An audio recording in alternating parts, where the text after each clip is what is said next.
Le podcast Recruter demain, c'est l'envers du décor du recrutement. Ce que personne ne vous dit, mais que vous vivez tous les jours. Des décisions de dirigeants, des erreurs qui coûtent des mois, des méthodes concrètes pour recruter. Si vous voulez arrêter de recruter à l'aveugle et reprendre le contrôle, vous êtes au bon endroit. EGL Rocket, votre partenaire pour vos recrutements de demain.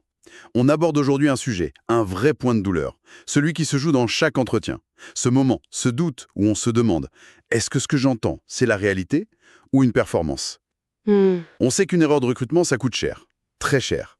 On parle de chiffres, 1,5 fois, 2 fois le salaire annuel. Mais c'est presque anecdotique. Oui, le vrai coût n'est pas là. Le vrai coût, c'est l'impact sur une équipe, sur des projets qui déraillent. Sur le moral, la pression sur la personne qui prend la décision finale, elle est juste énorme. C'est tout le paradoxe de notre métier, en fait. On est là pour évaluer des compétences, un parcours, des faits. Mais la vraie question, celle qui nous travaille, c'est de discerner l'authentique de l'enjolivé. On ne recrute pas un CV. Non, on recrute une personne. Une personne qui, en entretien, joue un rôle. Elle joue sa meilleure partition. Et notre travail, c'est de voir ce qu'il y a derrière le rideau. De savoir si le discours qu'on entend, c'est du vécu ou une histoire bien apprise. Et c'est là qu'on tombe dans nos propres pièges. On est tous un peu convaincus, je crois, d'être un bon juge du caractère humain. C'est un réflexe. Je le sens bien, je la sens pas. Ah oui, le fameux feeling. Exactement.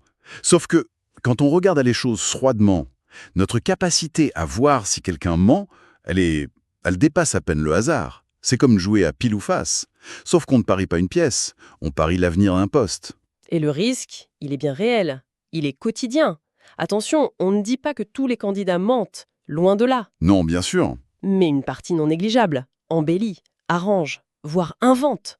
Les retours qu'on peut avoir en interne, quelques mois après une embauche, sont parfois édifiants.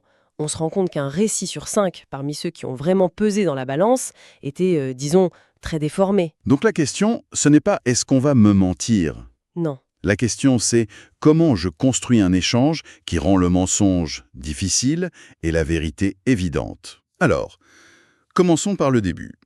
Pour ça, il faut déconstruire les fausses évidences. La plus tenace, c'est celle des signaux non-verbaux. On a tous ça en tête. Le regard qui fuit, les mains qui s'agitent, le nez qui gratte, c'est presque culturel. C'est un piège terrible, parce que ça a l'air logique. Mais la logique est fausse. Ces gestes, ce ne sont pas des indicateurs de mensonge. Ce sont, dans l'écrasante majorité des cas, des indicateurs de stress. De stress, voilà.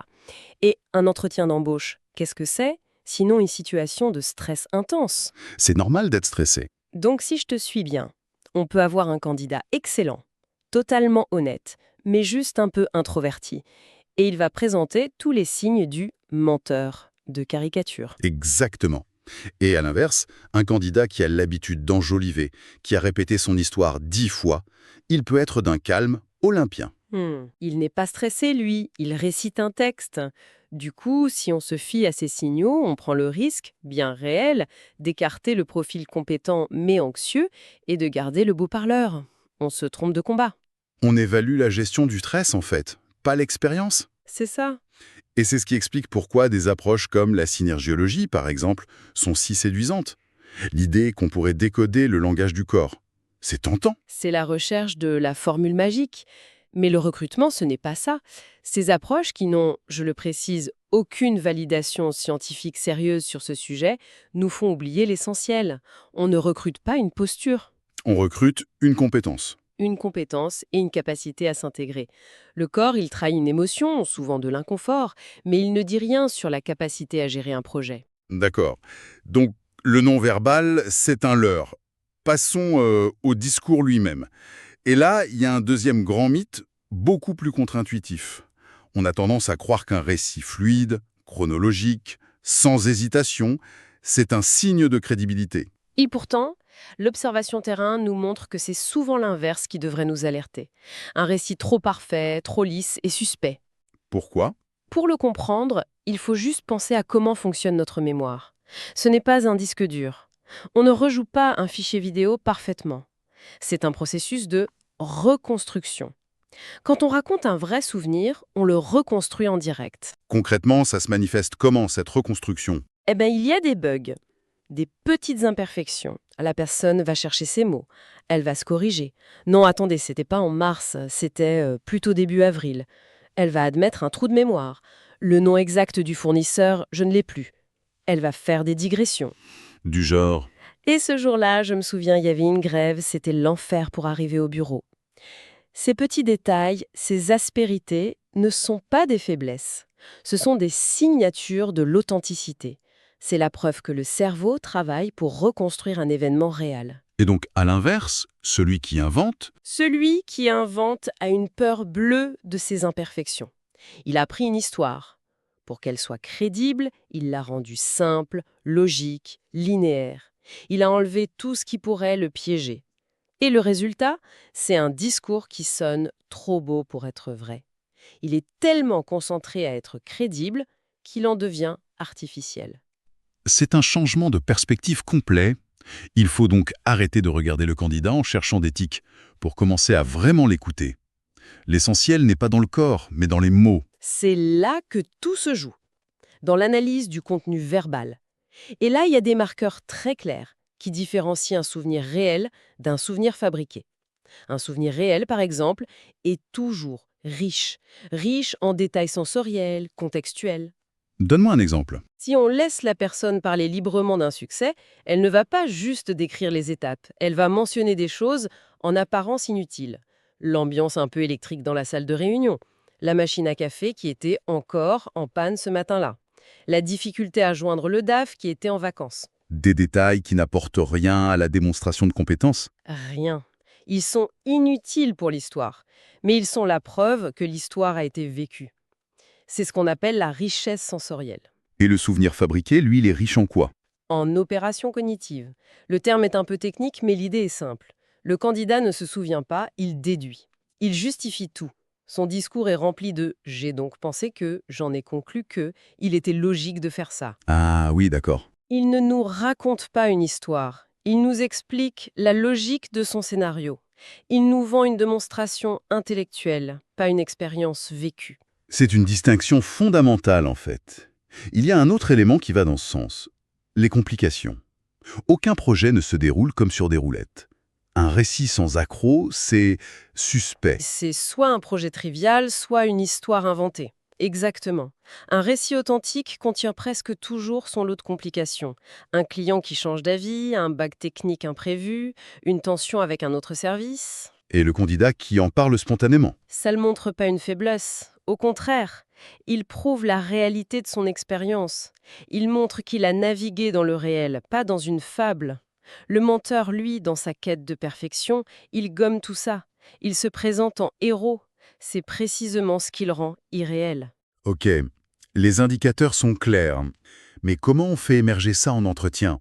Parce que la structure classique, question-réponse, c'est un boulevard pour celui qui a préparé son discours. C'est le pire ennemi de la vérité. Un entretien qui ressemble à un interrogatoire, ça ne fonctionne pas. Il faut changer d'approche. La première chose, poser des questions extrêmement ouvertes. Pas « avez-vous atteint vos objectifs ?», mais Racontez-moi ce projet en détail, du tout début à la toute fin. « voilà ». Et ensuite, la partie la plus dure. Se taire. Se taire. Et écouter. Laisser des silences. C'est dans cette narration libre que la structure du souvenir va se révéler. C'est là qu'on verra si les détails, les imperfections, les complications apparaissent. Ou pas. Et si le doute persiste? Si on veut tester la solidité du récit? Alors, on peut utiliser une technique simple mais redoutable. Augmenter la charge cognitive. Le principe, c'est de rendre l'exercice plus difficile pour le cerveau. Par exemple, une fois qu'il a raconté son histoire, on lui demande de la raconter à nouveau, mais dans le désordre. En commençant par la fin, par exemple. Très bien. Maintenant, si vous deviez me raconter la même chose en partant de la signature du contrat et en remontant jusqu'au début, comment ça se serait passé? C'est très déstabilisant. Pour celui qui invente, oui. Pour celui qui se souvient, c'est un peu bizarre, mais c'est faisable. Il réorganise juste les blocs de sa mémoire. Mais celui qui a appris un script linéaire, son château de cartes s'écroule. Il va bafouiller, se contredire, son cerveau est en surchauffe. Une autre façon, c'est de lui demander de dessiner le projet sur une feuille. Les étapes, les acteurs. Précisément, encore une fois, celui qui a vécu le projet de l'intérieur peut le faire, même de façon brouillon. Il visualise. Celui qui l'a inventé est face à un mur. Les incohérences deviennent flagrantes. Pas parce qu'on l'a accusé, mais parce que son histoire ne tient pas la route face à un exercice pratique. Donc si on synthétise, l'objectif n'est pas du tout de se transformer en profileur ou en expert de l'interrogatoire. C'est un changement de posture. On ne cherche pas à coincer le menteur. Non, surtout pas. On cherche à créer les conditions pour que la personne authentique puisse nous le prouver. C'est un renversement total de la philosophie de l'entrevue. Il faut passer d'une mentalité de détecteur de mensonges à celle d'un architecte d'entretien. Un architecte d'entretien, j'aime bien l'image. Notre rôle, c'est de bâtir un cadre où la vérité est simplement plus facile et plus naturelle à exprimer que le mensonge. Concrètement, ça veut dire qu'on arrête de chercher des signes de mensonges, qui sont de mauvais indicateurs, de toute façon. Et on se met à chercher activement des preuves de vérité. Exactement. La richesse des détails, les imperfections de la mémoire, les complications, tout ce qui rend une histoire vivante. C'est tout à fait ça. Un récit vrai est dense, il est complexe, parfois désordonné, mais il est surtout résilient.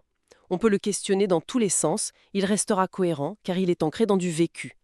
Un mensonge, lui, est souvent creux et fragile.